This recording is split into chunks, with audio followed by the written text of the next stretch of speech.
Boom, other side's done. Look at the poke on this thing. Whee! It's almost all out of the wheel well. Girthy.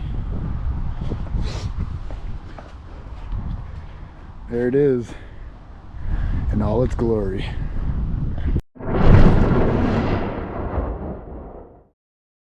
What's up, everybody? Matt here, Hollywood's Garage. Today we're working on my 08 Superduty 1 ton.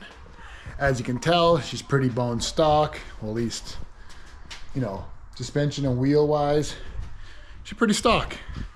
Today we're going to install the, I gotta find the instructions, Rough Country 6-inch lift number, oh, what is it? 1594, I think it was for the part number. The reason why I went Rough Country and not like a Pro Comp or anything like that is, guys, listen, solid axle front ends don't need high-end lift parts. It's literally just coil springs, a track relocation bar, and like shocks. So don't go crazy. Don't buy stuff that's like for no reason, right? I mean, if you want the brand name, cool, you do you. I had a Pro Comp on another 08 Super Duty previously, and it rode just as fine. Or it will anyway, I should say. This is a full coil, 6-inch, not a spacer, which is nice. I like the look of it better, in my opinion. So first things first, we're going to get this sucker up in the air, the front end, by the frame, so suspension droops. Hopefully my 3-ton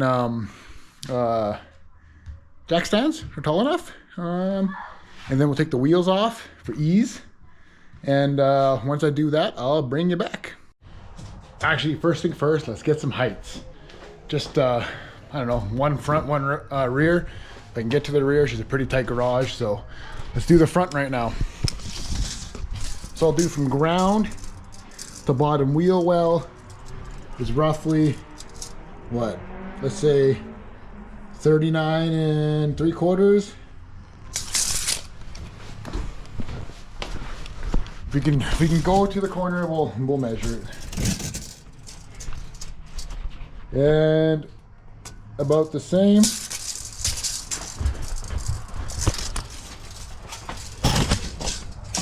The rear is, what are we at?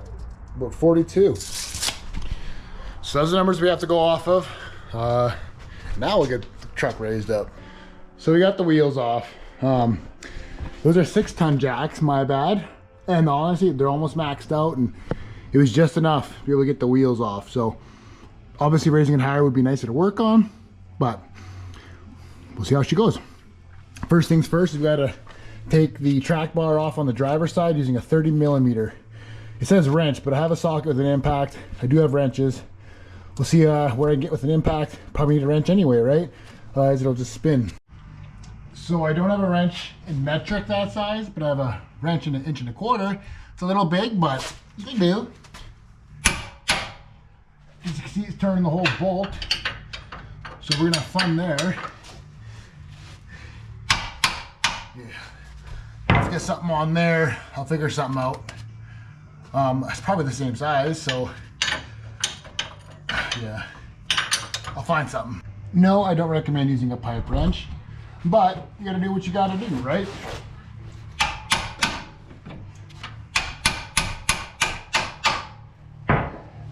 Again, starting off this video with 2 wrong tools, but it works.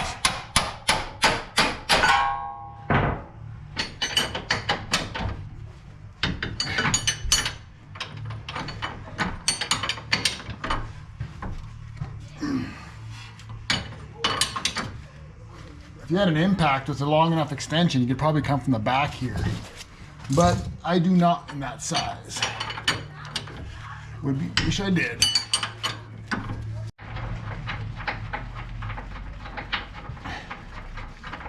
There we go, that's out. We're gonna put the nut back on it and place it down over here and see what the instructions say for the next spot. So next is disconnect the sway bar end links from the axle and the sway bar using an 18mm wrench. Remove end links and retain the hardware for reuse. Let's get to that with a 18mm wrench. Don't know if that was a typo or not, but my kit doesn't even have 18 mil, and I don't know if it actually is a thing. So let's do a 19 mil.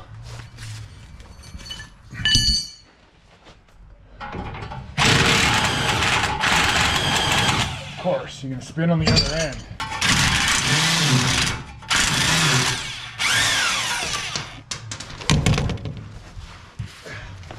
Make sure to lose that nut, because you know that's what you do. Okay, we're gonna keep that bolt too. We'll go do the other side. Okay, well, I told a fib. There is 18 millimeters. My ratcheting wrench set has one, so which works out for us. And it looks like there's no nut on the back side, so she's just a bolt. A little persuasion. I did give this thing a pressure wash before I brought it in, so won't have a bunch of grime in her eyes, but she was a quick and dirty one. Anywho, next step. Next is to remove this bump stop off. You just pull down and wiggle.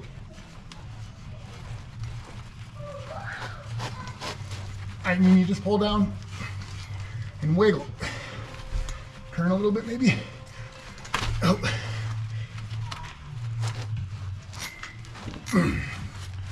Oh man, my right arm has been giving me issues lately. There we go. Just pull down. It tells you to remove the bracket too, but I don't. Oh, there's a nut. It looks like a 10 millimeter bolt on the bottom here. So I'll zip that out now. Probably not going to see much, but yeah, it's a 10 mil. Just buzz her off with the ratchet and you'll be done. Next, we remove the ABS sensors. One bolt there, two more there, using an 8 millimeter wrench or ratchet. Ratchet for these two right here. You also have to remove it from the radius arm without breaking it, I guess. But like, I don't know how that pops through.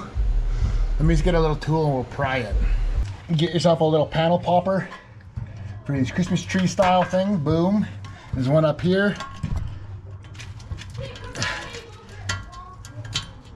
Like that. Now we are totally loose from the radius arm, so when we drop it, we won't break it.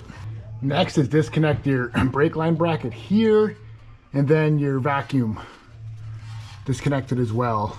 If you can't pull it from here, you can try it from this connection. Be very careful, very brittle, because this will be plastic up to here. Just take your time. Maybe pull this first before unbolting that. Then after you unbolt it, you just pry away, and this is like a little nub that goes in a hole, and she's loose. So the kit will come with a stainless line, obviously extension, and stainless is always better anyway for wear and tear. They won't collapse over time like rubber does. But anyway, as you can see, we still have to disconnect it from here because this is coming off, I guess, since we have a new one. The sucks about this kit is obviously when you take brake lines off, you're gonna have to bleed your brakes again. It is what it is. You can gravity bleed. I don't think this truck you have to worry about doing the ABS system for bleeding, but some vehicles you do, so be aware of that. Should be straightforward. Like that should come off pretty easy, and that should come off pretty easy. She's not rusted out like, you know, a 73 car is, where they've been on the roads for years and salt and whatnot. This truck's pretty clean underneath. There isn't much for rust. So let me get this one off, and then once we get them both off and changed out, I'll show you what it looks like. As you know, brakes are fun. So get yourself a crow feet set for brakes. So the top line, this one here, will be a 7/16, and the bottom one's a 5/8. Try your best. If you can't get them with just 2 wrenches, do the heat and liquid wrench method. I already sprayed liquid wrench on there, so I try it without the heat first. There we go. So you don't need heat, guys, if you have the proper tools. Don't try to use a normal wrench because it's going to round these off, and then you got to use vice grips, and then you're swearing at yourself. Get yourself a set of flexible, not even flexible, just normal crow feet for brake lines. You might only use them 3 or 4 times in your life, but they're going to save you. So back at you with some more tips about these brake lines. They are left and right, so you make sure you grab the right one first. You're not leaking too much fluid. Not a lot, and these trucks have a lot of reservoir, so don't sweat it. Just don't take forever. You're gonna have to reuse your crush washers.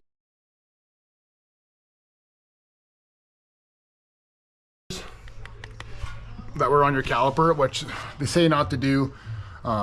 Try to keep them, so the one to my bolt stuck to my bolts, which is great. It'll match back to the bolt. Obviously it's got to resync to the new bracket, or the new square, I guess, brake line piece. And then the one in the back, I had to make sure I got it off the back of the old one, because otherwise I wouldn't have had a copper washer on there and it would have leaked. So I just gave it an extra little more snug, and hopefully that'll recrush that copper. Not recommended, so if you want, ahead of time, grab yourself 4 of those copper washers, or maybe just do your brakes while you're here at the same time. It's right in your teeth. But yeah, that's the tips. So I bolted this back on. I'm not going to do the vent line yet, because you're gonna have to drop this to put the spring in. So obviously you'll have enough slack here, because that's why you make a new one. So, but just be cautious of that when you drop it, that if you do bolt this on, you're not gonna stretch these out when you drop it to get the spring in and out. So next, after the brake lines are all cleaned up, brake cleaner all cleaned up, is a shock. So they say the top one's an 18 mil up there. It's actually a 19 mil, 18 mil wouldn't fit. And also the same with this, probably because it's a Monroe shocks, not a factory, I don't know. But 18 mil up top, and I was able to use a 13/16 standard to hold the base here, to unscrew it. Got both tops off, not too bad. Also, you'll need an 18 mil to get the bottom mount off. Again, my impact set doesn't have one, 19 works. Use the impacts on the bottom, sheet tight. Save those bolts and the weird little nut with the support on it, save those. You're gonna reuse them for the lower mounts.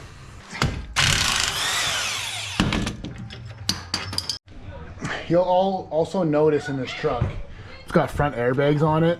Your truck obviously won't have that unless somebody aftermarket put them in. It's also got rear airbags, so I'll have to remove those when I do the rear. But maybe we'll just do a Cali squat.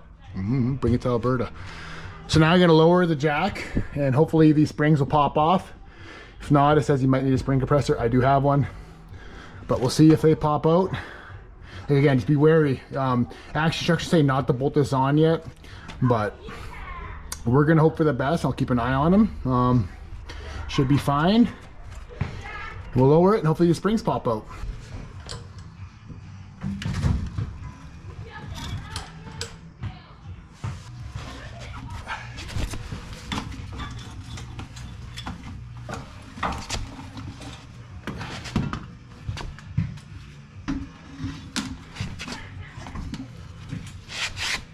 I'm assuming you'll have to keep your rubbers top and bottom, so just peel those off ahead of time. I never read the instructions for that, but that's just a good assumption. So with both springs removed, look at all that room for activities. Be a good time to paint here, which I'm going to do. Doesn't really need it, but well, you know what?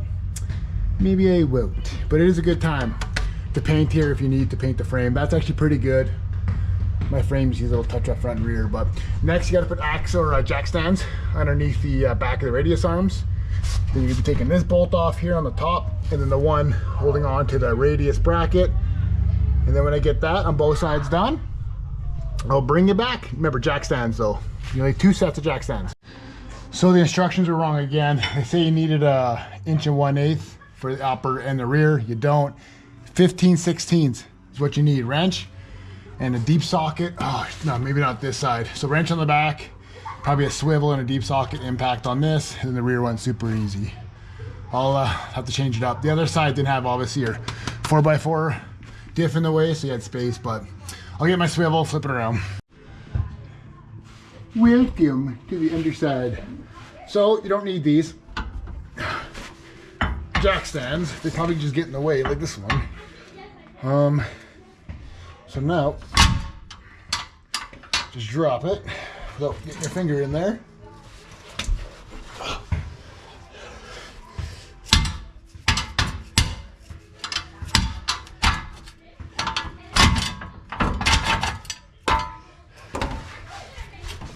There you go, let's get them out of the way. Grab your bracket. Get yourself a rubber mallet if you don't have one already. Super handy. That way you can just bend it into place without wrecking it. The kit will come with all new hardware for these upper mounts. You end up using both. So washer, bolt, and then you're gonna have a spacer to go in between, like a crush spacer. So what you can do is just put one bolt in for now and I'll fold it up. Because as you can see, it's kind of awkward. We'll just do that for now. So we can get this other one in. Good at it, you can do this at the same time.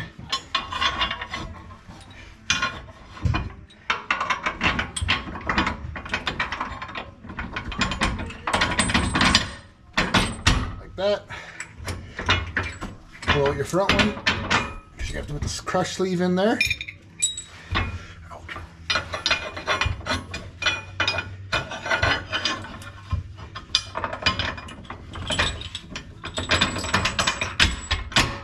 There you go. And then comes with washers for the backside. You're just gonna hand thread these on. These are nylons.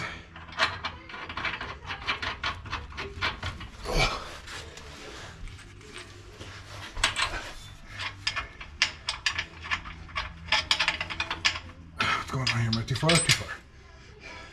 I'm doing a blind, okay, guys?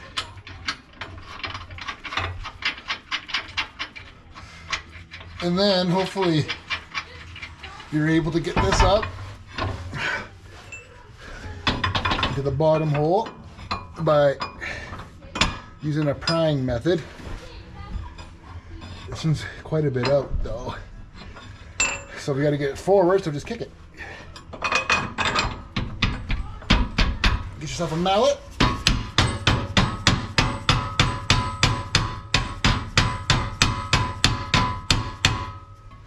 Don't know why that's doing that. As you can see, it's poking through. Using the bigger hammer.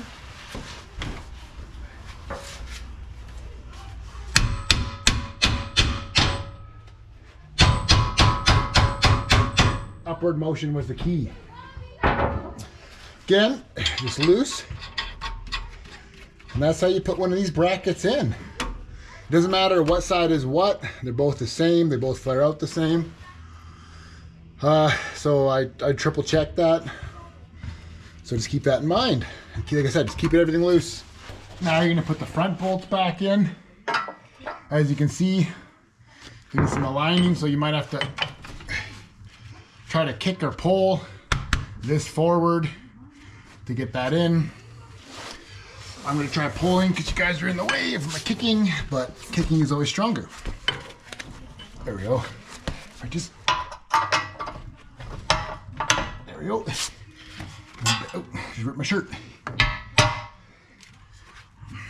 There we go.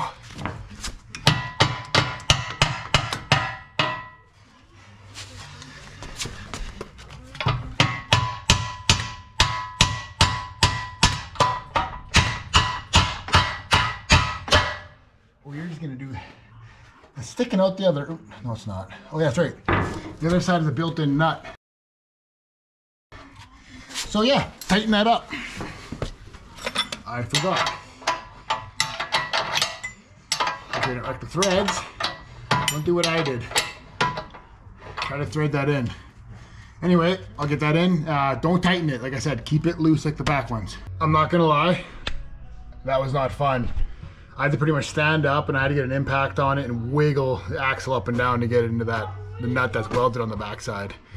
But they do that because there's no space to have a nut in and out, so it's done.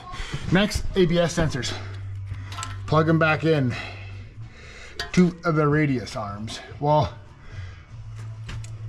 yeah, it says use an 8mm, so put them back into here. You can see the nut didn't stay, or the bolt didn't stay. I ended up putting it back in the original spot. Same with there. So put these back in, tighten them up, 8mm. Next is get yourself a 19mm on the impact, or sock if you don't have an impact. Take off your track bar bracket, 19mm, boom, boom. This will pop off. I did end up buying the Rough Country track bar too, the forged one. It's thicker, so we're gonna replace that as well while we're in here. But we'll drop this bracket. Got one nut bolt off already, we'll do the other. I'm getting a little ahead of you, but I also ended up getting the dual stabilizer for the shock for steering, so I ended up taking the where is it there? I already unplugged it, I guess, from the track bar. Up top there, unbolted it. I'm gonna unbolt it from the passenger side, get rid of the upper shock, the single shock that trucks come with, and then that way it's out of the way so I can get the rest of this bracket out, which will be on this side, and long nuts. They're on this side, they're held together, so it's just the bolts on this side to get out. Oh, I was just taking a nap. These instructions, they skip a step. So obviously instructions are for a 4-inch or a 4.5-inch lift and not a 6-inch, even though it comes in a 6-inch lift kit. It doesn't tell you to change out your pitman arm, I think that's called. Let me just double check. Yes, pitman arm for the drop bracket one. So before you go and bolt, the next step after removing your brace here is to install the new one. Well, it covers this. So don't forget, if you have a 6-incher up, you're gonna have to put a drop pitman arm in. So to do that, you have to have a proper tool. I bought a universal kit. This is the biggest thing that'll go around that. She's pretty weak. I don't know if it'll actually pop that off. If worse comes to worse, I'll heat this and then pop it off. If not, I'm gonna have to do a rental. But if that's the case, we're gonna stop here for the night. But let's take the track bar off. That should just pop right off. That's a new one, as you can see. So hopefully, actually when I got the truck, he's like, my mechanic looked at it and it was all good. This thing was so loose that it was just wobbling around. My steering wheel had like 1 to 2 o'clock to space, like freedom, just actually even 11 to 1. It was so much freedom. But anyway, I'll loosen this up. Hopefully I didn't tighten it too much where this doesn't pop off. It's kind of hard to get a hammer up there and swing it. I was able to get the track bar down there replaced. This is the Rough Country one. She's a lot beefier. I just smacked the original one with the hammer on the top. She popped off. That bolt's tight. This is obviously loose until I go to bolt it up. But yeah, let me get this off, and then I'll bring you back and see how this works once I get that nut off. In case you're wondering, to get that nut off on the pitman arm to the steering box, you need a big ass impact. And what is this thing for size? Inch and 13/16 socket. And that impact worked. That nut must just be like a squished one and like not perfectly circle, meant to be oval to be tight the whole way. She fought right to the end. So I'm gonna heat up the outer edge of this, get it all hot, and we'll try to pop it off with that tool if it'll even do it. Hopefully the heat helps. Just careful with the heat. You don't want to sink it into the heat, steering box and wrecking that more. This thing has a bit of play already. Let's not make it worse. Well, it's the next day. We're gonna resort to violence on that pitman arm. Could not get it loose.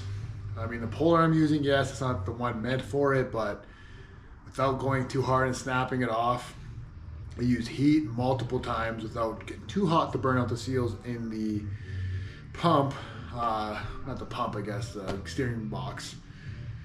I tried hitting it with a hammer. I tried heating and spraying with like a liquid wrench to try to get that soaked in there. It's not coming off. Amazon is delivering a proper, like a used bolt style puller, but I don't know if that'll even be proper. I'm just gonna get a cutting wheel and cut it off without getting into the splines. Cut it off enough where I get something to wedge in there and split it, and I don't know, maybe take a chunk of it off. Anyway, we're gonna get the depth wheel out. I got the normal grinder, a big one. I also have a small air one. My air compressor is usually not the best for it, but I get most of the metal grinded off with the big one. I'll use a small one to finish it off. So yeah, stand by. Great success, guys. Got her. Didn't even get into the threads. So I'll show you what I did here. I've learned from this. I've learned from doing one. I was going to cut the whole arm off. Don't do that. Just cut. I started cutting a slit on this side. It just wasn't in a good spot. So I changed it over to this side by turning the wheel. And literally just got into the threads a little bit. Not even into the threads, but where the threads don't connect. And then with my literally cheap puller, it's not meant for this, whatever the tension the whole time, she popped right off. When you're down there with the grinder, be careful because that thing bounces back and forth. You're going to be cutting brake line or a cooler, or sorry, lower radiator hose, is just be careful. Don't be like me, take the guard off, because you only ran on a 5-inch disc, because you only have a 6-inch. But just nice and slow. Once I got to like, I don't know, like 3/4 of the way through, I would stop, take a look, grind a little bit more, and made sure not to grind into the pump itself. You can see there, but all it took was that little bit, and it came out. So good. Let's install the new one. It only goes on one way as well. You can see there's dual splines in there. So as long as you know which way that one came off, the other one will go right back on.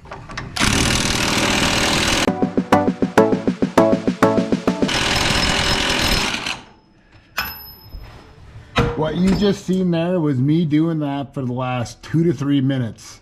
I'd go for like 30 seconds, stop, let my gun cool off, try it again. That nut the whole way fights you. I'm also using a universal joint, which takes a lot of the impact away, but I don't really have space here. So that is why. If you can get away without using a universal joint, that's always your best bet. Obviously, I have to. This gun's so long. I like my old one better, but it shit the bed. So that's what we have. I'm going to keep doing this a few more times until that stops moving. Just make sure that, I'm sure there's a foot-pounds to that. I'm just going until this 400 foot-pound thing stops working. Man, I spend a lot of time on my back with this truck since I don't have a lift. Anywho. Now we put this on, which was the next step. Since those instructions were missing, doing the drop pitman arm, which is now done.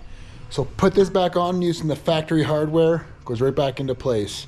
So the instructions don't say it, but the bracket goes behind the cross member. Before the other one went in front, you would take these nuts off, it would just slide off. But you actually have to come from, the picture shows it, but they don't explain it, so you'd be very careful. Picture's black and white, not the easiest to read. But take out these 3, it's one big piece, come from behind, put it in. Then bolt her up, all factory hardware. Just tighten those up. Next, the instructions tell you to grab these nylon spacers, the remaining bit of hardware in that bag, and use your factory cup to mount it. So your cup, spacer, and then frame. Problem is the hardware they supply doesn't go into a hole. So I'm going to double check to make sure this goes into the actual frame, and if it doesn't, well, we got bigger issues. And if it does fit, we'll have to drill that out. I'll be back and let you know. So I lied. It's the smaller ones. There's had a bigger one still, but haven't been told to use those yet. So put these small ones in, like I said, factory cup, the spacer, and then bolt it in, and then put your bump stop back in. What I did to get the bump stops back in, 2x4, washed out, squishing the lines, put it on, sprayed a bunch of silicone on the rubber, jacked up the axle till it went in. It might take a little bit of hammer and like a little bit of a chisel type thing to get the lip seated, but there you go. That's how you get those in. The trick, getting them off is easy, you just pull, right? But getting them on is tricky. So next step is putting your life on the line, essentially. You got to put the coil springs in. You'll never get this low enough. Well, you could, but you have all your lines stretched out. So you're gonna have to use some coil spring compressors. Works great. Just squint and hope for the best. Here I'm just loosening these ones up. The other one's already done. So we're getting pretty close here, guys. Once I have this one seated, we'll follow on to the next step. So next is shock time. So take your shock. It'll come with a bag each. And then build it, put your bushings together.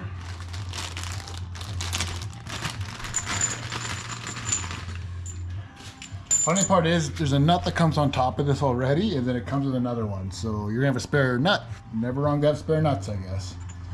Okay, these only go on one way. There's a big hole for the big hole. Same with the rubbers. Like that. I'm gonna use a factory hardware off the bottom, which will be this one with a little T. Obviously that goes into the frame there. And grab yourself a wrench, 19 mil. Tighten up the base and then insert the top in. And then you'll have to raise the axle to get the top nuts in. And at that point, you're just putting it back together. And then get this in. They're not hard to compress, just compress it a bit. It'll go right into the hole. But like I said, you'll have to raise it up.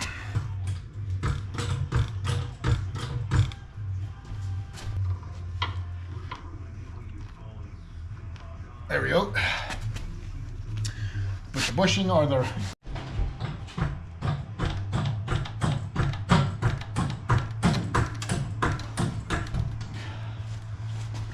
there we go. Now let's bolt it together. Man, they don't give you much for just want to put a nut on. Man, you gotta compress that rubber quite a bit. So I already seen a problem with the shocks in place. Remember how I told you to keep these bolts loose on the upper radius arm? You're not gonna get to them with the shocks on. So put weight on that axle, because you're not supposed to tighten suspension until the weight of the vehicle's on it to help with wear and tear in the bushings. Put weight on it till the vehicle starts lifting off the jack stands, and then tighten. You might as well tighten the rear ones too, because you're, like I said, you have pressure on everything, almost saying like it's being on the ground. But yeah, just a foresight, you wouldn't have room with the shocks. So tighten those up. Like I said, put weight on them. So we are back to putting the shocks back in. Had this side wrong. Bushing first, and then the spacer. And you have just enough thread to start a bolt. Literally. Your shock will start turning. Grab yourself a pair of channel locks. Don't grab the actual shock or the rod, grab above it there. Go until 35 foot-pounds. As you can hear by the rattle, we got some powder coating to do. So obviously paint this before you put the shock on, but yeah, just cover it with a red, it'll be fine. Color of choice is semi-gloss black. Has a semi on it. And high build enamel. I use this on my Ventura, works great.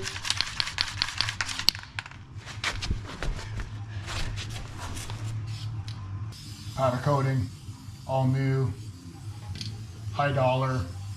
You can just sense the hundreds of thousands of dollars of spending of money. Looks better already.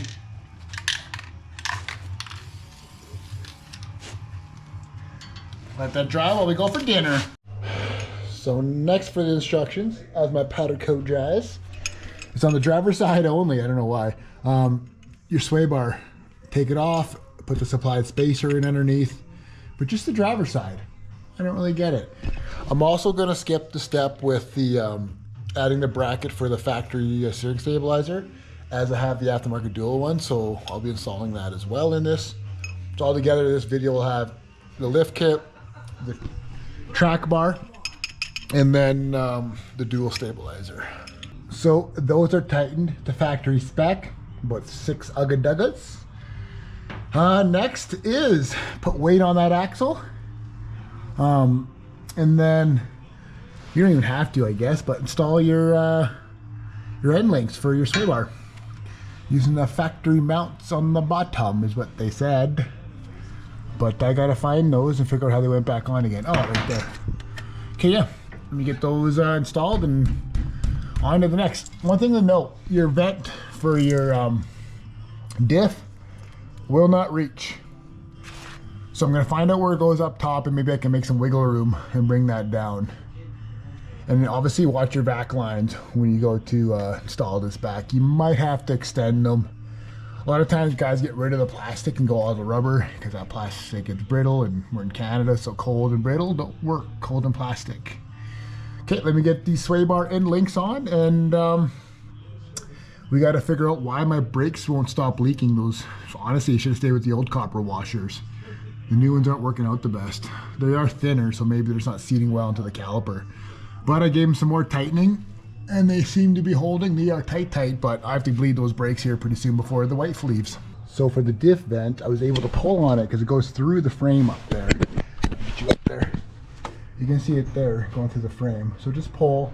I'm sure it pulls out from something in the frame, but I'd rather have it that high of a vent than way down here. So, okay, we're gonna bleed the brakes now.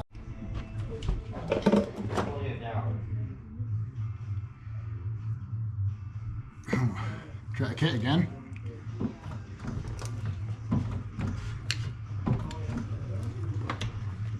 Holding. There we go. Okay, try it again.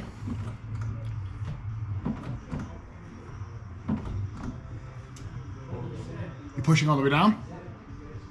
Yeah? Okay. Hang on. Okay. Yep. We'll do it 3 more times.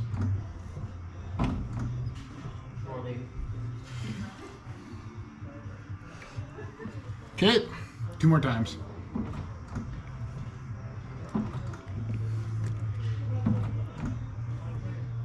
Holding. We'll do it 1 more time.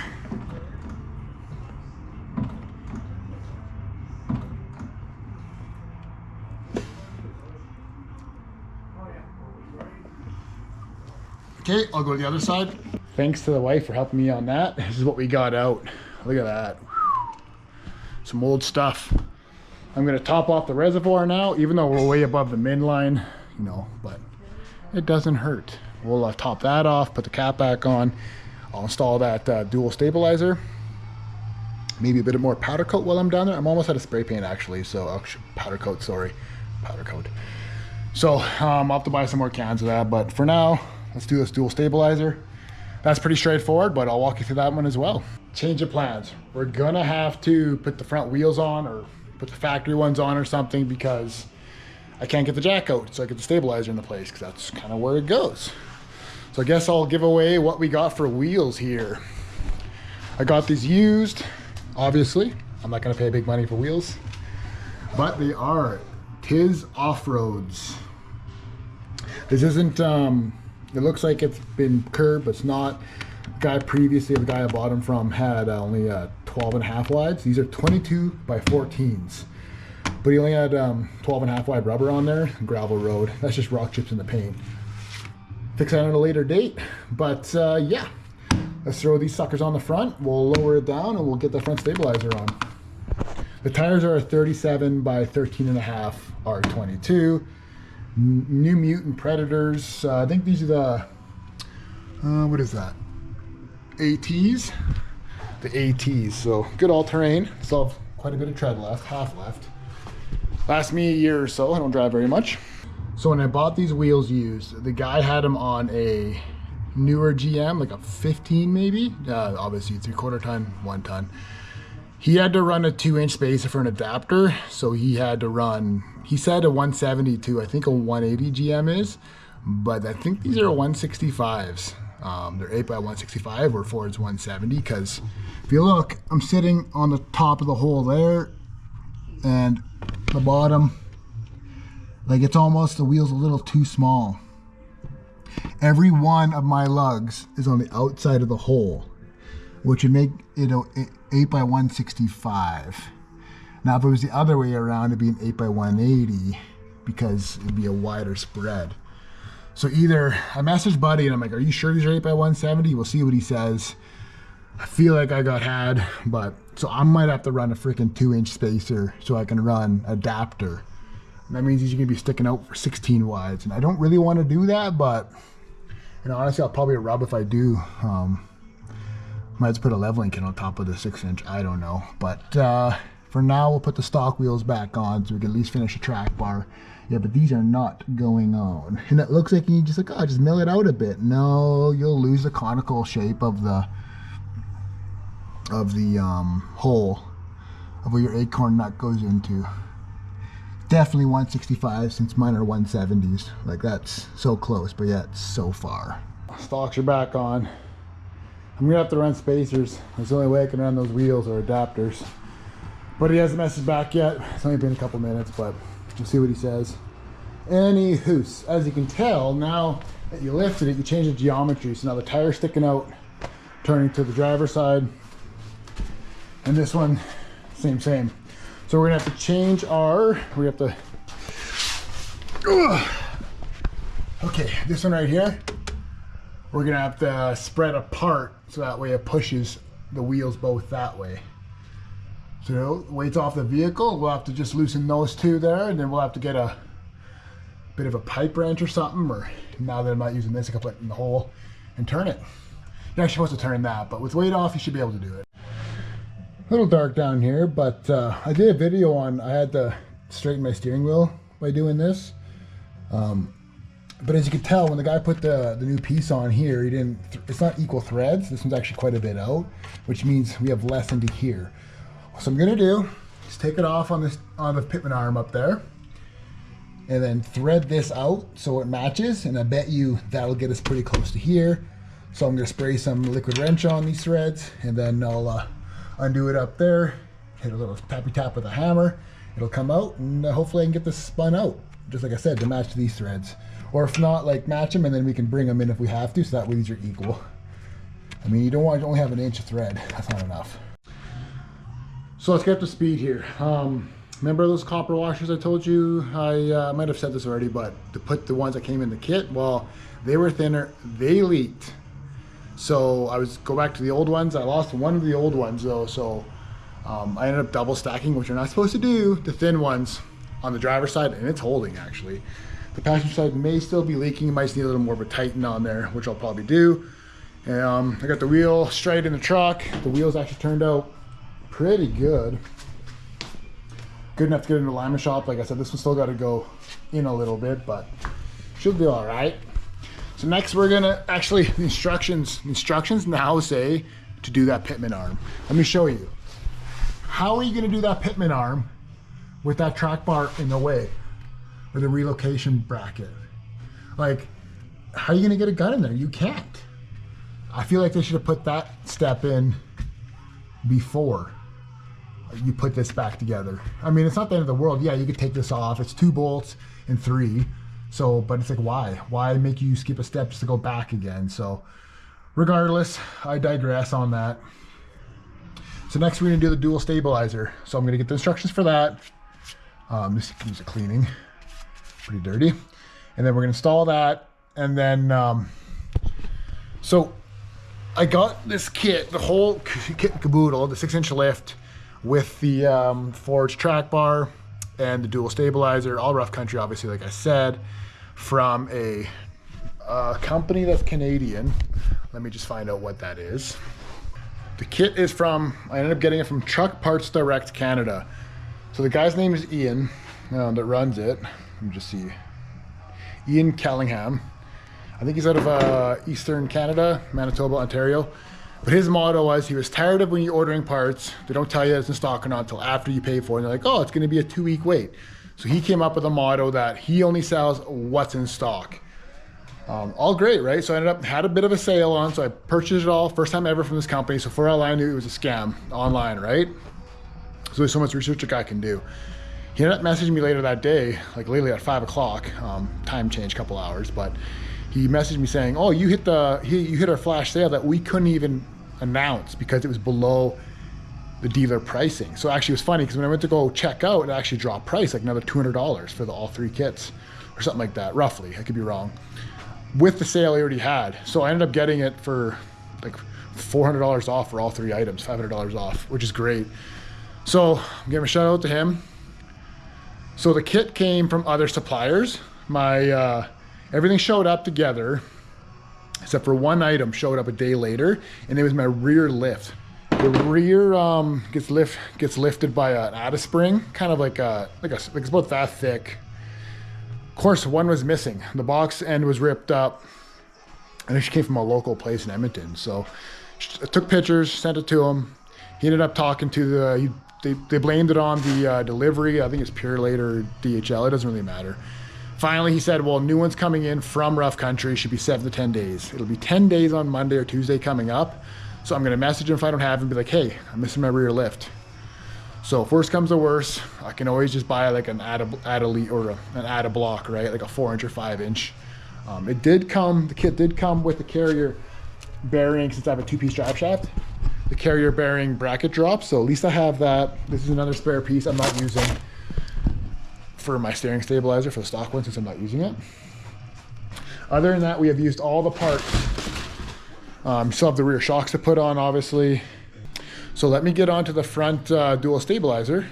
We'll get that smoothly installed. I put one on a Dodge, I don't know, a couple years ago, 1 ton, so pretty straightforward. But I'll show you how to do that one too.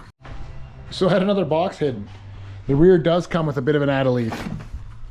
What is that? 3-inch? Or not add-a leaf, sorry. Spacer. So we'll install that at least. If we don't, and then if we get that, it comes with U-bolts too, sorry. And hardware. But first we'll do the track bar, then we'll flip the truck around, and on the rear, I gotta take the airbags off the back, because you're not gonna be able to use those, which I don't use anyway. I don't really tow with the truck. And if I do it at one time, it'll do what I need to do. We'll have to flip the truck around, take that apart, install that, and we'll see how it looks. I don't mind a flush look. I just don't want a tooted look where it's like an inch or two lower in the back. I wouldn't mind a flush or an inch or two lifted in the back. Lifted, I would almost like level or an inch. I don't want too much of a rake, but we'll see.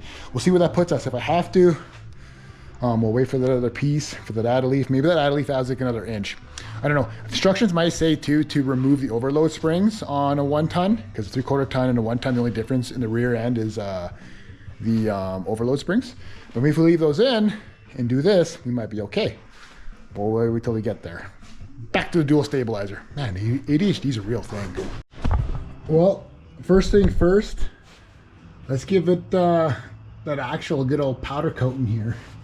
I already cleaned it off with brake clean, rubbed it down. So let's give it a powder coat, because that bracket's gonna end up covering over here. So let's clean her up. Might have just enough paint for this.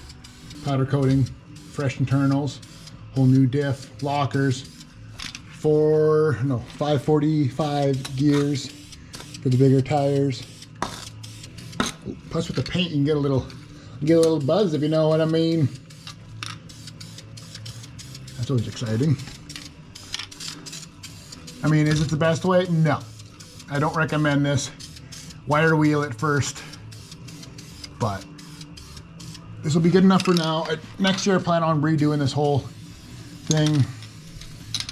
Doing a bunch of stuff, so stay tuned for that. But for now, this is kind of like a garage built, everyday driveway built, I don't know, lift kit you're gonna do at home. You're probably gonna do the same stuff as I am, so just gonna keep going until I run out of paint, to be honest. Well, I shouldn't say that, but look at that, all new internals, all new diff. Craigslist rebuild. Lost the receipts. Go do the backside of the diff. Okay, I'll go do the backside and then I'll let that dry. Then finally, ADHD is done kicking in. We'll put on that mount. For that mount, you take off these 2 bolts. Mount goes on, you put the bolts back in. Well, they might come with longer ones. And then you have a U-bolt. Anyway, we'll get to that. So it does come with supplied hardware. It's missing the washers though, but luckily I found 2 of the matching color in my boat bin. Never throw away stuff, guys. If you have extra bolts and stuff, keep them.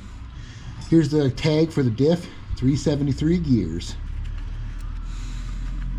We'll put this on first. Hopefully it'll stay, probably not. Let's see. It's gonna go above.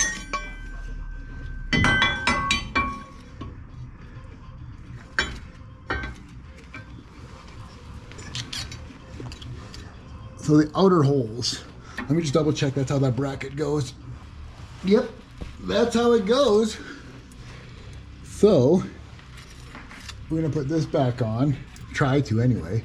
Won't be an easy method. Well, if we do this, boat, okay, and then boom. I mean, we don't have to. It's more or less just to know for a diff you have if you ever sell the truck.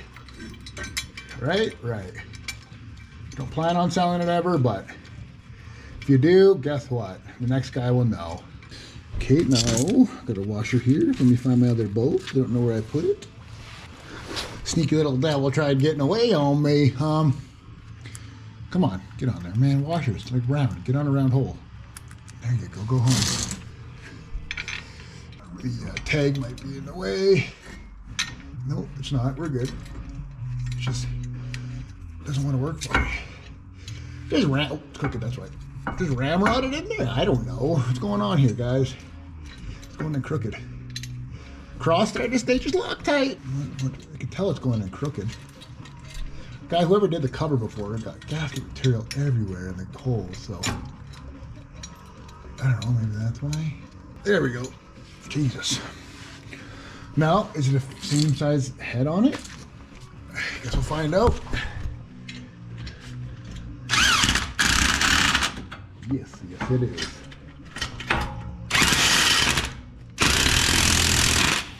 Which is a 15 mil, in case you guys are wondering. Now, go in the back, we slide the old U-bolt through.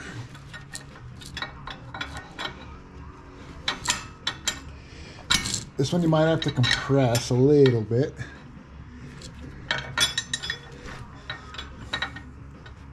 Things never go smoothly when you're on camera. Oh, see, the bottom's lining up. Oh, there we go. Oh, no. Now the top's lined up, and the bottom is right there. There we go. And put washers and nuts on that. This kit hasn't come with any of the proper washers yet. They're all too big. Like, they're meant for like a size bigger.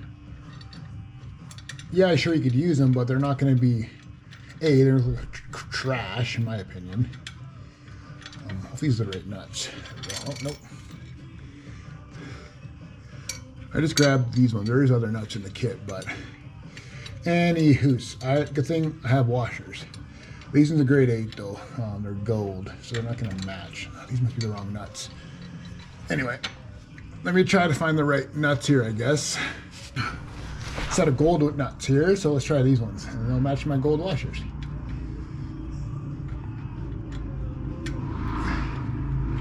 Oh, no, what is going on here? Well, get back here. We're gonna see that again.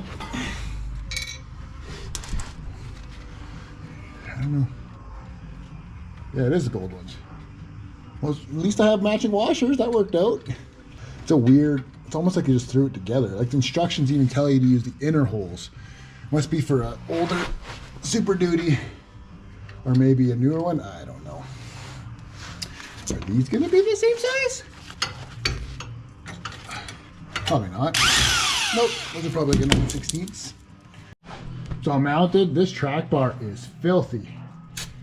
Trying to get on the paint, which is going to because it's spraying everywhere. Such good pressure. Anyway, I have a wire brush. Where the heck? Oh, there it is. Covered in oil from the previous engine. That's how you know you have oil. It's still leaking. Anyway, filling along. It's got a new engine in this truck. Put one in. Put a DFC diesel engine in it, Street Series. So it's got total seal rings. It's got the Max Force HD or Max Force 7 pistons in it. Totally rebuilt, obviously.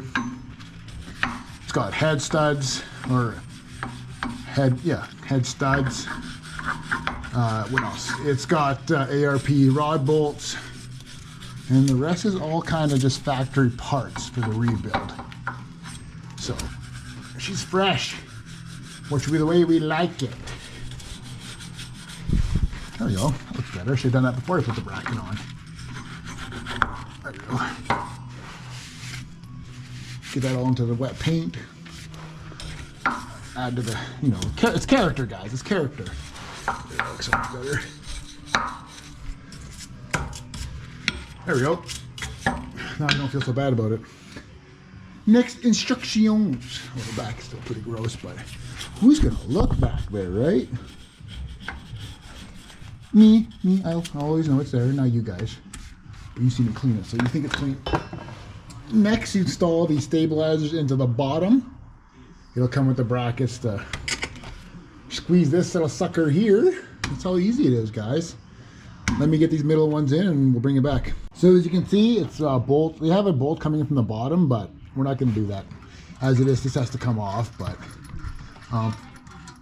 it's going to be bolt, washer. Then on the inside of the shock, you have to install the spacer. So that way it's a rigid, not rubber on rubber. And I have it so the base of it's here, and then you have the part that extends going outwards, like the photo shows. That's how I think I did my Dodge too. I'm not gonna put the Rough Country stickers on, but I'll put the Rough Country logo right here. I'm gonna put the Rough Country logo right here, but not the stickers. I don't know, maybe I will later on. I don't know, it's a future me problem. Anywho, so I found to get these in here, you just push them and then get them in just a little bit. You could spit shine them, and then you find yourself a floor and you just bang it in, and it's level, just like that. Have it so the writing's to the back on the shock. The weight of it will hold it there. Then you put the bracket on. Well, you try to, but of course it's, you got everything like leaning on stuff, but there we go, that's in. And that's in. And then you're gonna put a flat washer and a lock washer and a nut. Now they could have done better by just having a nylon nut, but this is what they chose. I mean, it is rough country. They're not known to be, oh Jesus, they're not known to be the top dollar lift. Maybe they save money where they can, I don't know. But it works for me. This truck's not really gonna see much off rough country. It's gonna be more of a pavement princess. Of course, a lot easier without the gloves. But so far, I've been trying to wear gloves more often. I used to never wear gloves, but it's so hard on my hands. Okay, leave those loose for now. We'll install the outer brackets. This kit came with no washers that are meant for like the smaller size stuff, so that's annoying. And I only have one left that'll fit this style. So right now we're not going to get any washers. We're just going to bolt it, and then later on I'll put washers on. I like using washers because it's a proper torque on the bolt, on the nut I should say. It's not gripping the plate, right? It has something to slide on. Anyway, you'll know for this one, you want the triangle piece to the inside of the vehicle. You don't want them outwards, inside, because that's where the shock's going to mount to. Shows it on this side of this like weird spring holder here. So let me get the other U-bolt. I'll tighten those up, and we'll put the other one on, and we'll get the shocks bolted. Go through this side. Like I said, you're gonna want the V, or the point towards the center of the vehicle. Just something to note, these aren't, even though they look thick, they're not that strong. So don't go wrenching on them like crazy, or they'll bend. You want to just snug. Use a ratchet, don't use an impact, because it will fold them around your bar here, and you don't want that, obviously. Like that. Like I said, don't have washers for these, didn't come with any. These are a flat nut though, so and since you don't torque them too tight, it works. I kind of take back when I said I'll get washers on it. If they weren't a flat based nut, then I would. So yeah, I've just been using a ratchet. It does take forever, but we get so used to having tools that or having electric tools or air tools that we get lazy. Usually I use my little 3/8 ratchet a lot, but oh, this is the annoying part. It doesn't quite go this snug. I don't really have room to put my impact in here if I really wanted to. I guess I could by just getting it snugged up like this. You know what? Let's do that.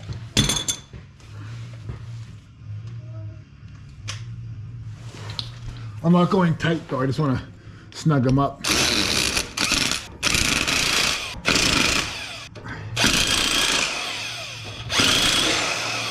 There we go. And then we'll use the ratchet for the rest. How's my head look in the view? Trying to make all of them the same length if you can. Roughly anyway. Actually I should loosen it because I'm sitting on this piece right here. Not a big deal. Just got to move it a little bit. It's kind of a flat piece, so it's kind of nice, but you don't want it relatively flat. That's actually going to come down. There we go. Nice part not using an impact, you can fine tune it like I just did with your hand. And really, that's tight as you got to go. Even use a 3/8 ratchet if you want, so you don't have quite as much leverage, because they're easy to bend. You know they're pretty thick. There we go. Next is you grab your hardware kit for the other shock. Hopefully everything comes out of there. Comes with some black protectors and the threads. They don't need those. Goes down. And then your big lock washer and big nut goes on the bottom. They're two different sizes, so you really can't mess it up. And then you're gonna pull this out, blow out your third disc. That's snug. I guess that's why it's a stabilizer, right? Bring it in just a smidget. On she goes.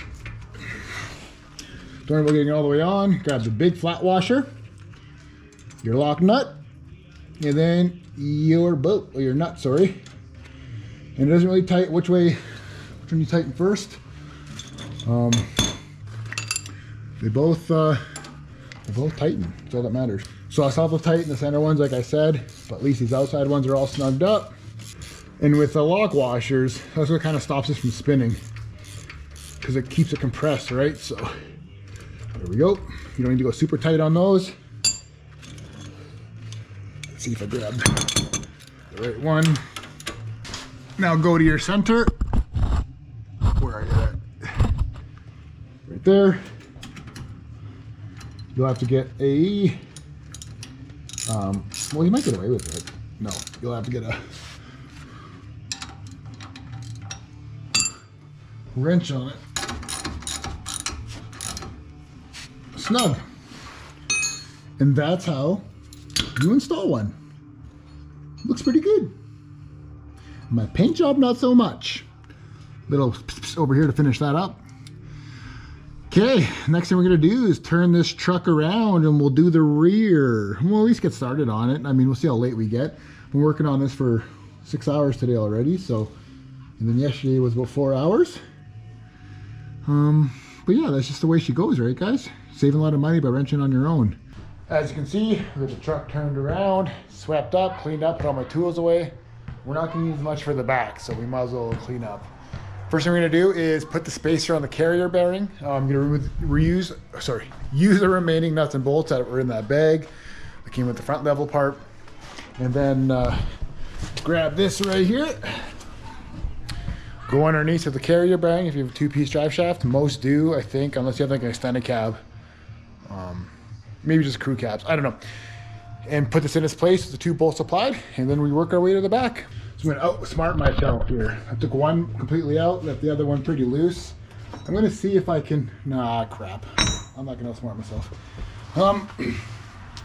This is kind of heavy. It'd be nice if you had a jack behind it, or a jack stand, but not super awkward. It's just, you have to get ready for it, that's all.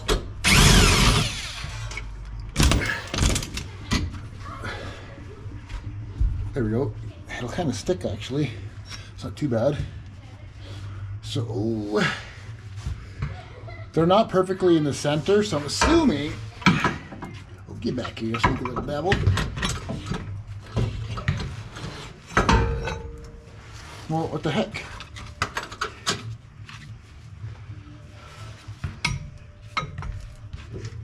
Let's line up. Oh, that lines up. Okay, never mind. I get worried there. Put that back around since it doesn't want to look big.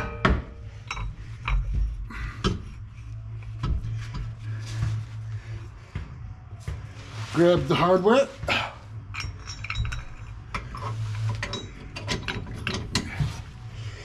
See if you can guide her into place. Of course, doesn't really want to. So it's a 15 mil to get them off. And these are I'll tell you here. These will be a standard 5/8. Of course, right? Your truck comes metric, but the kit comes with all standard. Because America.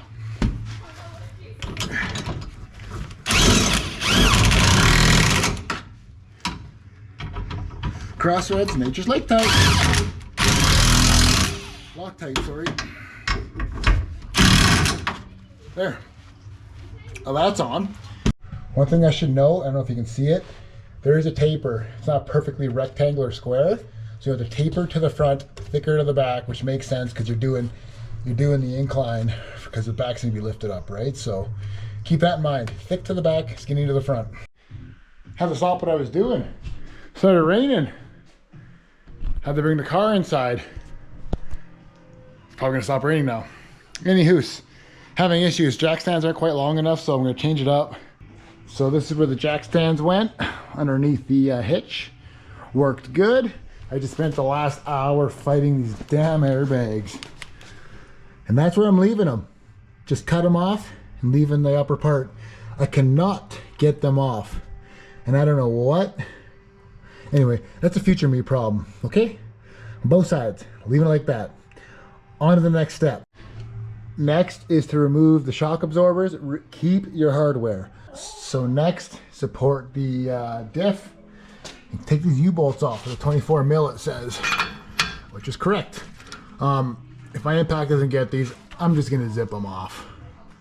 You're not gonna reuse them again, right? Because you're putting the longer bolts in and whatnot. So we'll see. We'll try it this way. We'll see how far we get.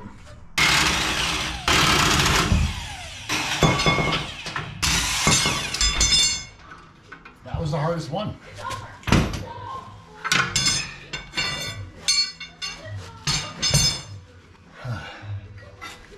Of course, one went flying. We'll grab that though. I'm not gonna lie, it's sketchy as heck. So you're gonna want to roll forward on your diff. So get a jack stand below it. It did roll forward on me. I was able to get underneath without being underneath this because you don't have to roll off the bottom of the jack. There, double light. Sorry. What do you do? So yeah, you don't want the jack to roll from underneath. So go underneath. You can just with your hand pull it up, put a jack stand underneath it.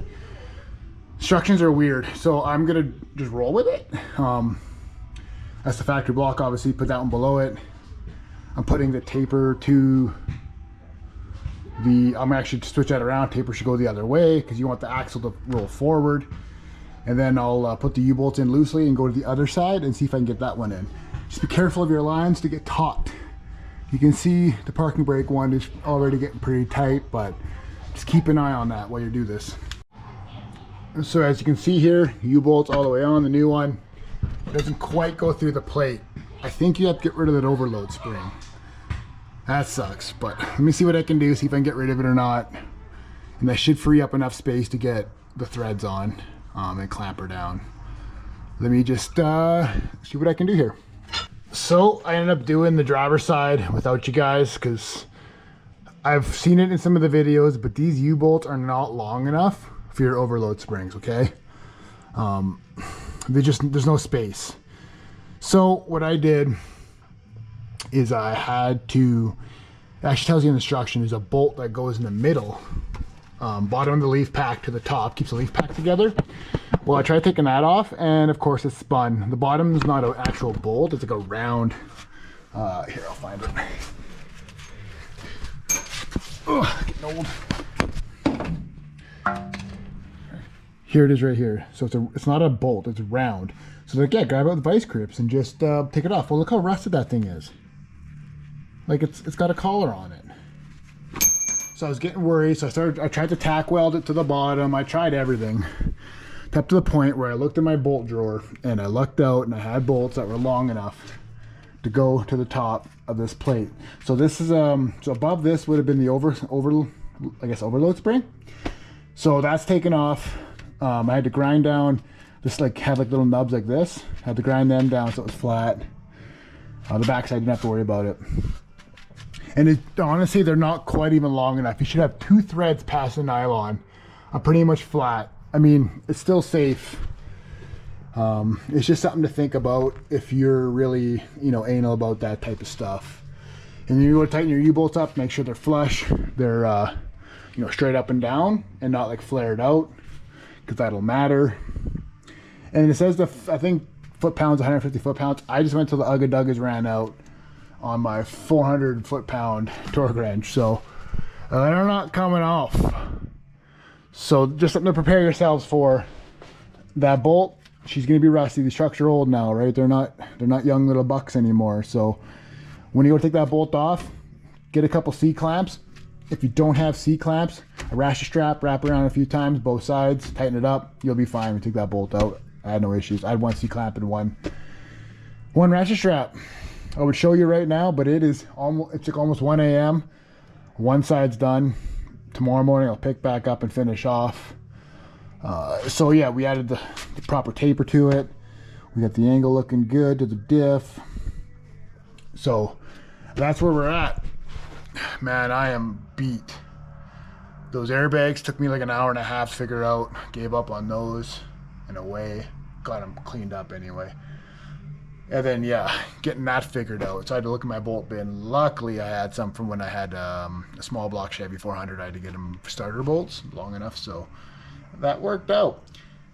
You can get rid of this block if you have proper bolts, again, like bolts that were maybe threads a little longer. My threads weren't long enough on my bolts, so I instead of going by new ones and stuff, I used what I had in stock, and that's what we went with. So because the factory one would have had the nut on top of a leaf spring, like I don't know if you can see it over on the other side or not, but yeah, beat, guys, beat.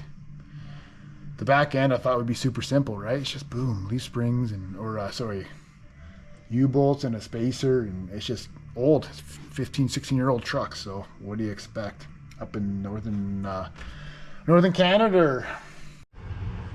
Hey guys, we're back Sunday mid-afternoon. Hopefully to get this done in the next hour or two. It's been a journey. It's been what, 10 hours yesterday, 14, this could be a 16, 17-hour job. Obviously not just a lift kit. Did a few other small things, but the lift kit is obviously the brunt of the work. Happens when you're working with old vehicles, right? Rusted stuff, stuff that's a little fun. So not just simple new vehicle where everything just comes apart super easy and clean. But anywhoos. So what we're gonna do is I'm gonna get my C-clamp, which I have there, and take that down. We're gonna C-clamp one side since I have one C-clamp, and then we'll ratchet strap the other around these leaf packs. We have to either try to unbolt this. If it doesn't unbolt, you can put vice grips on the nub down there. It'll probably spin. I sprayed this with penetration fluid last night. Probably wasn't enough. I tried the heat and soak method on the other one. It didn't work out for me. So we'll see if we can undo it. If we can't, we'll just cut it off. And I'll have a new bolt and stuff that we can use that does work. I was able to figure out on the other side.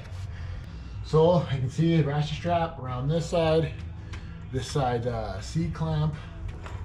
Doesn't have to be super tight or nothing. You just want to hold these packs together because when this bolt comes out, that's what holds them together. So FYI, you can see on my vice grip, she's on there nice and taut. Let's see if it comes out. You can see the vice grip method doesn't quite work. Took a while. That one's tighter than the other one was. But we did get it to move some. Let's try it again.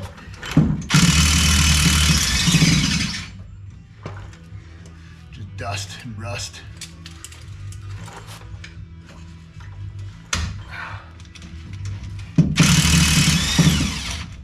That's where we're at. Yeah, I got about the same as last time, to be honest.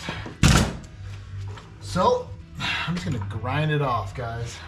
I don't have my zip disc because I'm too lazy, but I got my grinding wheel.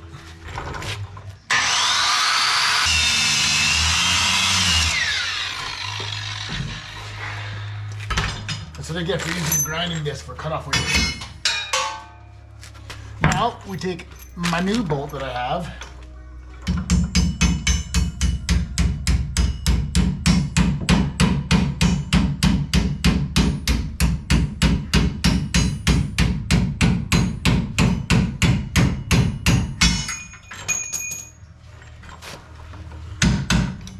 There you go.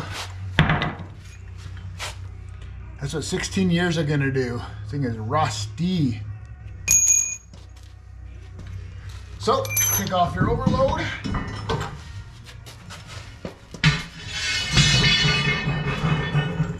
And then with this, if you have proper bolts that are, you know, more threaded than the ones I have, you won't even need this. You can get away with, well, mind you, the kit that I have, this kit came with extra add leaves. I'm missing one, like I said. I'm too late. I don't want to wait. I'm patient for it to come in. So, but what I'll do actually, I'm gonna grab it and see how much we're gaining here. So here it is here. I'm assuming it goes there. I don't know, but let's just see how it look with what I have for hardware. Yeah, see? Oh, well, my threads are pretty much at that point, but you can still add it in, I guess. But I'm not going to since I only have one. So, what we have to do is we have to grind these nubs down to be flat, so it's one flat piece. Then I'm going to grab a washer that fits in here and a bolt, I guess one size bigger than what I have as a filler. Work great on the other side. But to grind these down, we'll wait till it's bolted in. It holds it for us. Let me just go find the nut for this. And the spacers. No, there we go. Right beside my foot. These are grade 8 as well, so they shouldn't rust for future endeavors.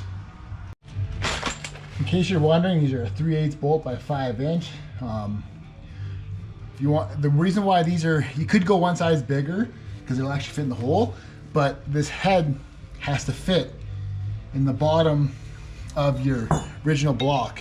See, that one does fit, so we are good. The other one didn't. I had to. Oh, no, hang on. It's on that side. No, that one fits.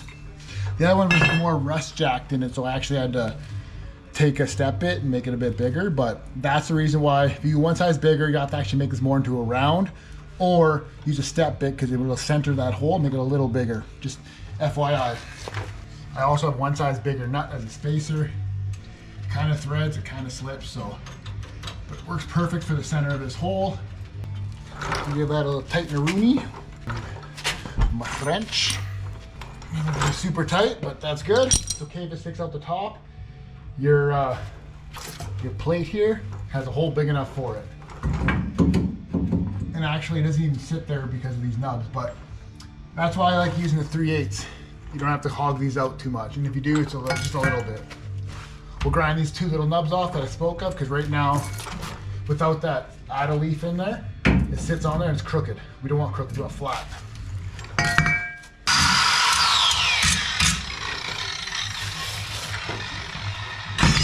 Okay, whew, right in the eyes. Grab your plate, nice and flush. Now we're gonna raise up this, oh, not yet. We want the big end, see how it's tapered? Slightly, just slightly tapered. So the bottom of your perch here is gonna have a hole in it. So you want the hole of your block, so this will be forward, because you want to tilt the axle up. Make sure it's a clean base, not rocked or nothing. Take your stock one, see how there's a nub? That'll go on the top because there's a hole for it.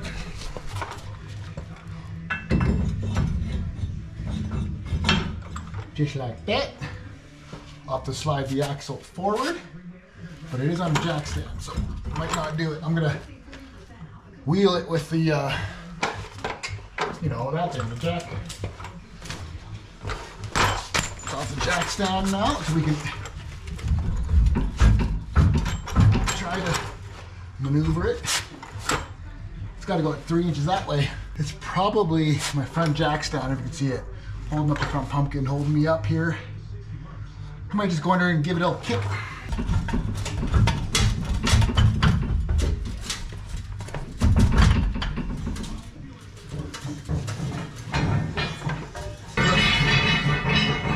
Another 1/2 inch.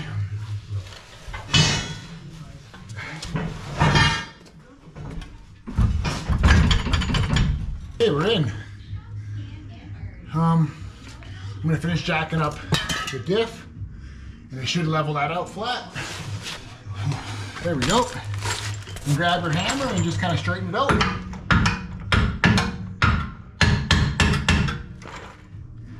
There.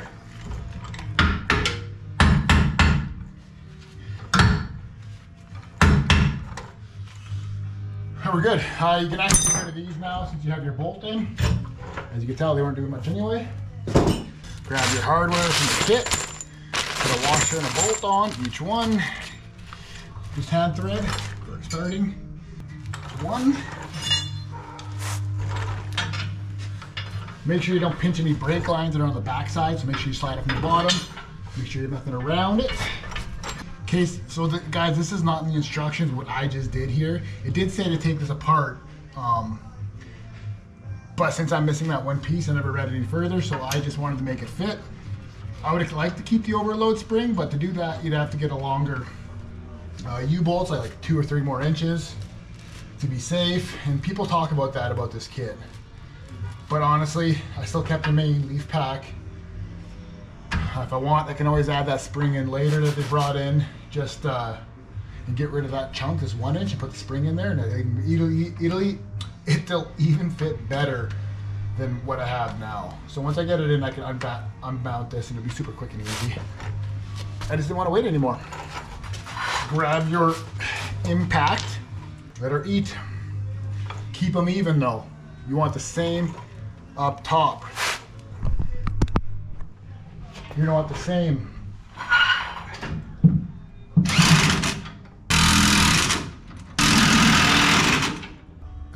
All put together. Got a thread poking out the top. Obviously you want 2 or 3 to be honest, but that works. You can see my bolt sticking through, so that can be as long as you want. I mean, shorter's cleaner, but yeah, that looks pretty good. And actually, I just realized that this is backwards, so I'm gonna have to loosen this all again, spin it, and tighten it up again. But I was able to get them flush. So if you snug them up and hit them with a hammer over and keep tightening, they will go. FYI. Let me just get this turned around. We are back. Taper's proper now, skinny to the front, bigger, wider to the back. That way your axle's got that tilt to it, up, right? So make sure they're even, guys. If you have them the other way, yeah, the truck will still run, you'll get a vibration, but if you have one like this and one flip the other way, you're gonna have this weird little cockeyed thing going on. It won't bolt up right. But I was able to get these even better on. Probably stretched them a little bit there since I torqued them a few times. But it's shock time now. And then the wheels go on. I have a surprise for you guys later. Waiting for it to show up. But hopefully this video ends up in a positive note. Anyway, I'll let you know when I get the gas shocks on. They're super simple. Same way, take the old ones off, same hardware. I actually put them back, the hardware back in. So unthread, bolted in, boom, boom, boom, done. One thing to note is your lines. All of my lines are loose except for, and I have no weight on this axle, the axle's free hanging. My parking brake is super tight. So I'm gonna take this nut off here that holds this bracket and see how much freedom that gives us, and if it ends up wandering around too much. Like it's just, you know, too much play in it type thing, and maybe we'll zip tie it up or something, I don't know. But I'll take this off and I'll let you know how that fixes it. Other than that, all the other lines are good. My speed sensor looks good, my vent line and my brake line, it all looks good because we have nothing holding this axle up. She is free hanging. She'll never go lower than this. Behold my genius. Unclipped it from the brake line. Well, I gotta put that back in actually. Anywho, I undid the bolt, got a longer one. Little cross thread action, I'm just kidding. Put a nut underneath it to space it up. Now we are good. A little bit of wiggle room. We are good. I'll get that back in with some pliers. We are all set. Shocks are on, as you can see. Next step is getting it cleaned up in this messy ass garage and get the wheels on. So cleaning up my mess, this was the box where it had the missing add-a leaf in it, but it does have the hardware in it, which I just noticed, to repin your leaf pack instead of using the bolt that I did. So there you go, you don't need fancy stuff, you can use the stuff in here. I'm saving that for future projects, and I'll be getting another box.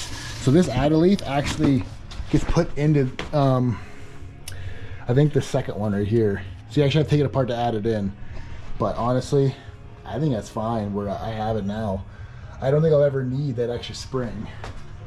I mean, it's still a 3/4 ton, right? I mean, this is a 1 ton, but with the 1 ton, all they had was the add-a leaf. So I think we're doing okay that way. I mean, I have it, so in the future, if I feel like I need it, I'll put it in. and just reverse that process I just showed you how to do the one side there. But thought I'd let you guys know that, because I didn't know that, because I don't keep reading instructions. The first page was like, do the lift, but that was for the 4.5 inch lift. The next page was a 6 inch one, so makes sense. Well, after a few days, I had to order spacers for these wheels. They are in fact Dodge bolt pattern, 8 times 6.5. Obviously the Fords are 8 by 170. So Amazon, I tell you what, they were the cheapest, for sure, by like half. Problem is that I'm like, okay, they come in a kit of 2, right? I'll order two boxes. Okay, 2 boxes show up. This is what's in them. The instructions, you know, show an 8 bolt, but inside of it are actual spacers for a 5 bolt in a box of 4. So the first time I ordered it, I got 2 boxes of a set of 4 for a 5 bolt. Spacer, not adapter. Return those, order again. Well, look at that, came in today. I'm super stoked. And that's the box that they sent. It was the wrong one. And out of the 2 boxes, 1 is correct. So here's what we got for spacers. These are 1.5 inches thick, with a 12 point, the stud is it's a 12.9 for strength. You want 10 or higher. So what I'm gonna do is bolt these on. Since they're only 1.5 inch, my stock size will stick out, middle has 1/2 inch. But the back of the TIS wheel, the TIS wheel, has like spaces, so it should fit. I do not want to cut these off flush, because then you lose 1/2 inch when you go to put your stock ones back on or whatever. So yeah, actually they're not even that bad. Like, it'll fit no problem. So yeah, I'll get these zipped on, Loctited on. So actually I'll loosen that back up. With some Loctite, I'll torque them to factory torque setting. Jesus, I don't have a time with that one. And I'll throw the wheel on and we'll see how girthy this bad boy is. Instead of using their Loctite, I ended up using my own. I have Blue, an actual Loctite brand. Who knows what they would have sent. But Blue's good, it's a medium. A lot of guys actually say don't use Loctite, and just retorque them like you would a wheel after so many kilometers. And that's actually what the instructions say. But once you use Loctite, if you go to retorque it, you'll probably end up breaking that bond it had. So I'm gonna try this way. Just gonna zip them on, but I'll torque them with a torque wrench. They're not a hub centric. Well, they do fit for the hub on there, but let me get the torque wrench out and then get the torque spec. So the torque spec is 165. I have it at 170. Being a 12 grade bolt, should be good for that. And I got a thinner socket too. The impact one didn't quite go in the best. Parking brake is set. Let's see if that helps.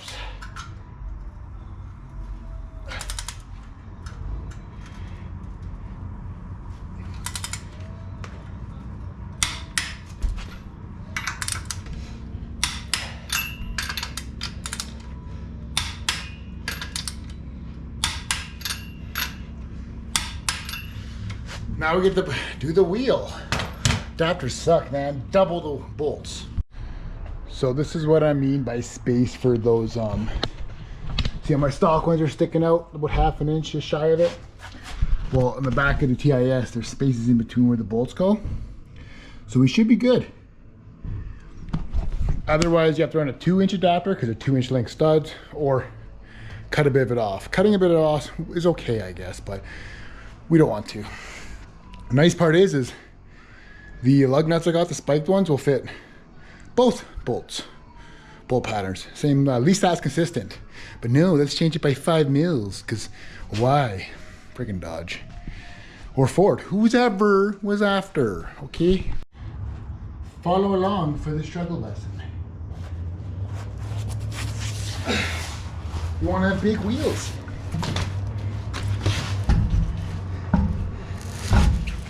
Not too bad. I had to raise the truck up quite a bit from the jack stands. Okay, let me get my lug nuts.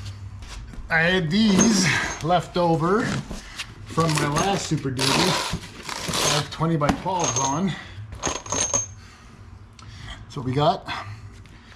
Not perfect shape because they've been taken on and off a few times, but save myself some money.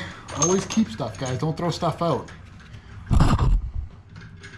is what I'm saying, okay? It's also what's nice about these TIS wheels is the center cap pops off. Just take off the center cap, the one bolt, and then from the back you just pop it off, so that way when I run my these wheels in the winter I can still use my locking hubs, because we all know Ford auto lock is so good, such a good invention. Always hand start these, obviously, pro tip. If you're crazy, then use an impact right away, but I just got these adapters. I don't want to mess them up already. And since I can only put on 2 wheels, because that's all that showed up, we'll do the back 2, because that's what's easy to access right now. Then I have to wait 2 more days for the other set to show up. I have to wait 2 days for these. The first time I ordered it was next day delivery, so I don't know why. Now I ordered that at midnight on Saturday. Got them Sunday. Then they sent the wrong one. Nice part is the 3/4 still fits the back of that one. These are just going to be for threading on. Now we'll torque those to, I'll go 5 pounds less on these. There's just more threads on these lug nuts than the small ones, so we'll go to factory spec 165. There we go, bolted on. Let's check out this poke. Oof the may. You see those mud flaps? They're just not going to cut it, are they? A, they're going to rub, and B, they ain't covering nothing. Shabam! I got some homemade kickbacks from a local guy. To me, made them. Made of aluminum, so they're nice and light. They're not going to be hard on your bolts when you, hard on your, I guess, fender when you bolt them in. 14 wide, so that'll work out pretty good. Pretty good. Now, will it still cover with the spacer now? Probably not as much, right? Because otherwise you're gonna go 15 wide, 16 wide. And I didn't plan on running spacers, so I mean, she looks girthy though. So what we're gonna do is I'm gonna lower the axle again, take these off, and then we'll try to see how the mud flap works. These have been on here for a while. Okay, these 2 snapped off, and those 2 are not, they're just spinning. So I'm gonna do what I've been doing this whole time on this truck. Death wheel.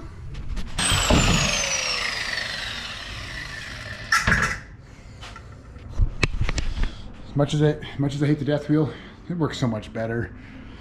Okay, well, I was hoping we didn't have this type of bracketry on the back, but we do. We can't use it. So I was gonna use, I don't like making new holes. So I was gonna use the hardware from it. But let's see how it lines up here. I usually don't like making new holes in fenders. I like using the existing, but I might have to. So for me to stay, so I can still bolt this up, it's where we're at. Almost covers the whole thing, almost. It'll be like that. But it's because of that spacer, man. It did us dirty. Well, it did do us dirty. The guy lied. He was told that they were off of Ford, but I don't think so. So I'm gonna try to curve these.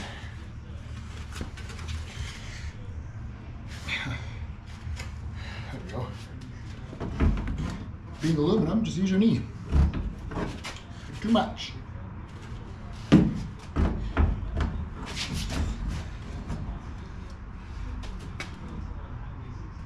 Is that flat? Crooked mud flaps are my biggest pet peeve. I'm gonna use some vice grips and some tech screws and just tap her in, I guess. I don't know, it's all we can do.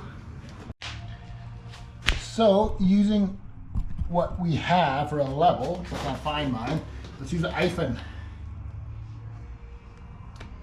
We are green for good.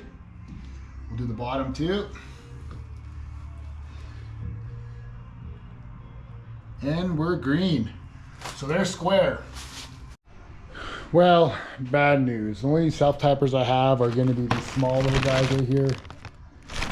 And I'm okay with the thickness of it. Smaller is better, really, right? But I need like another, I don't know, like an inch long one, just to be safe and sorry. This would probably grab and all, but I'm going through this aluminum, this plastic, and then the steel. Like it should be okay, but I want to make sure it's held on. And I don't want to put a bunch of holes in it, trying to make it stronger. But, so I'll pick up some more tomorrow. I mean, we have to wait 2 more days anyway for hopefully the proper set of adapters this time. I can get them sourced from a proper store instead of Amazon. They're just double the price. And they have a day wait too, so we'll give it till Thursday. And then we'll, hopefully, the third order's correct. I mean, this one was half correct. We are all bolted up, same sequence as the last tire. So what I'm doing now is, with the shorter tech screws, I am putting these, well, I put one in. I had one longer one, so I put that in. These 3 are the shorter ones. They're barely even in, so at least the holes are there, so when I get longer ones, you can put it in. I won't be driving this truck until I get the other adapters anyway. I gotta flip it around in the garage or put it outside. I had to get the rear wheels done just for the fact that it's level. My driver's got an angle, so I can't really just, I have to chalk the front, right? With the back, I can put parking brake on if I have the back wheels on. So, but thing is, I have to lift up the back a lot to get these bolts in with this, with what I have. But now that I have holes, I might be able to just not have to lift up the body per se. I don't want to take the wheel off, obviously. So, okay, let's get the other mud flap lined up. We'll get your boys rocking the stink bug look till Thursday. Ready? Boom. We got nice little 31 stalkers in the front. Come to the back and you got these beefy boys. Ended up getting both mud flaps on, just barely, but they're on. This one's sitting, the passenger's sitting better than the driver because it's not really screwed in right there. Short tech screws, but we'll get those fixed. No biggie. Now that the holes are made, easy to get in and out with this socket. So there we go. Well, the 2 boxes came in. I ordered 2, even though I only need 1 set, because last time they sent the wrong one. Guess what? They sent another wrong one, and this is the proper one now. Now we have a complete set finally. It only took 3 orders of ordering 2 at a time to have 2 sets of 2. Somewhere in that Amazon warehouse, someone has labeled all of these 5 bolts. Yeah, you might not see it right there. Yeah, there's the end of it. Someone has labeled them all what I need, and they're all 5 bolt, and they're spacers. They're not adapters. So now we can finally finish the truck. So next I'll end up getting the video of getting the front installed with the mud flaps. I have longer tech screws, so we can put those on proper, and be done with that with the truck. Anyway, stay tuned for me putting the front ones on. Little bit of a tech tip for you. Put a bar in it, and just when you go to use it, just push slowly and try not to break what you're using to pry it.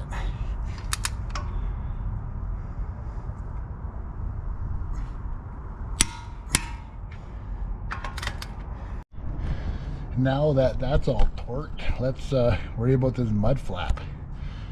Hey. So we'll get these off, and we'll get the new one on there. Like that.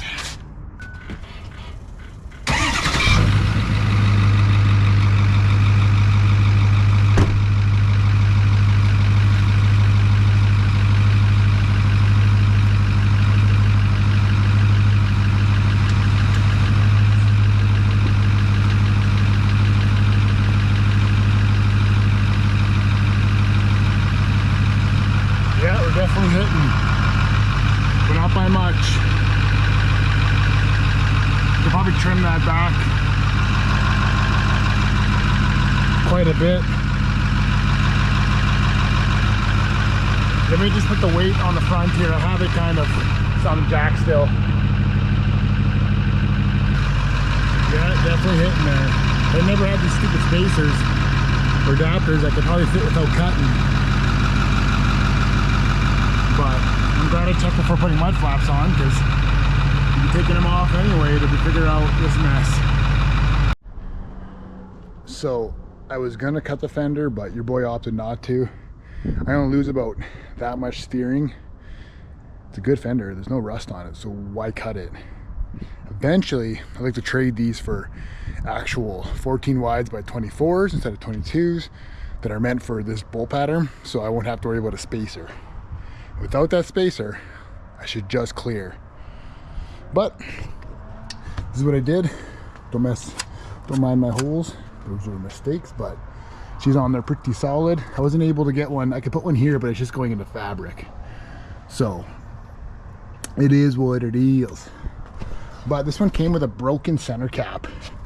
Problem is the plastics that hold the screws, little holes there, they broke off. I literally bounced the tire out of the back of my truck, like onto the rubber, and it popped right off. And these are getting hard to find. Boom, your boy found one. Got it off of Evil Bay.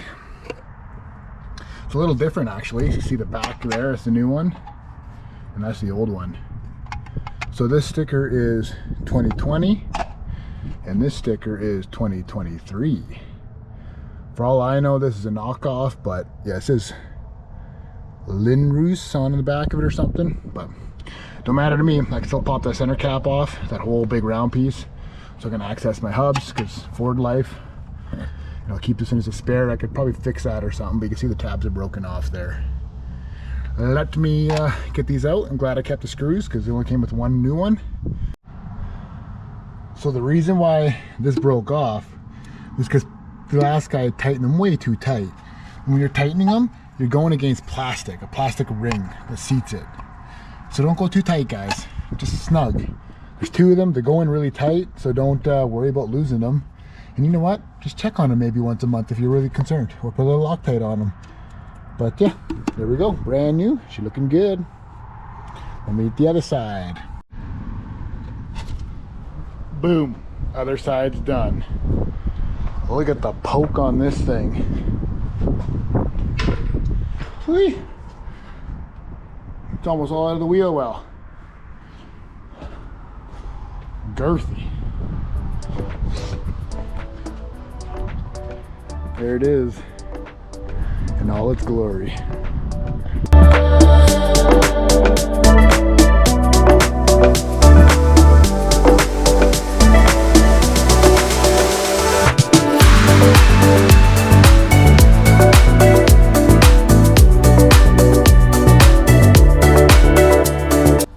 Six-inch rough country lift with the dual stabilizer steering, and then the I think it's 1.5 forged track bar, or 1.25 inches, I can't remember. Meant for a 0 to a 6-inch lift. I don't know if that included for the drop pitman arm or not, because like I have that sleeve all the way tight and it just fits. So it might even be meant for like if I had another 2-inch lift, like a leveling kit, I can adjust it out. But anyway, that's a future thing. But yeah, it looks good over and all. The mud flaps turned out good. I got them over as far as I could. They're as square as I could. Front ones look good. We are good. Super stoked with it. But yeah, that is some healthy tire poke. Oof. So let's do a final measurement of where we're at for a lift here. I tried my best with the big tires, but we'll have to just eyeball it. What are we at? Turn you around. What are we at there? Let's say 50.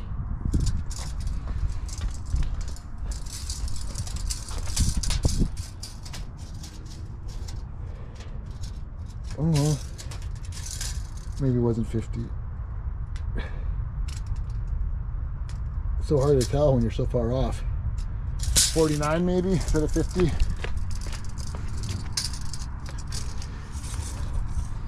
And this is 46.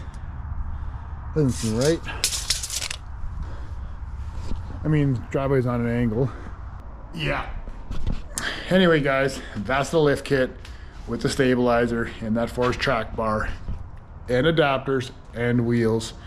Again, I I didn't plan on running adapters. The guy thought they were 170, but they were 165 obviously. So I got the shortest one I could, which is 1.5 inches, while still being able to use without cutting my factory studs or cutting into the wheel or anything like that.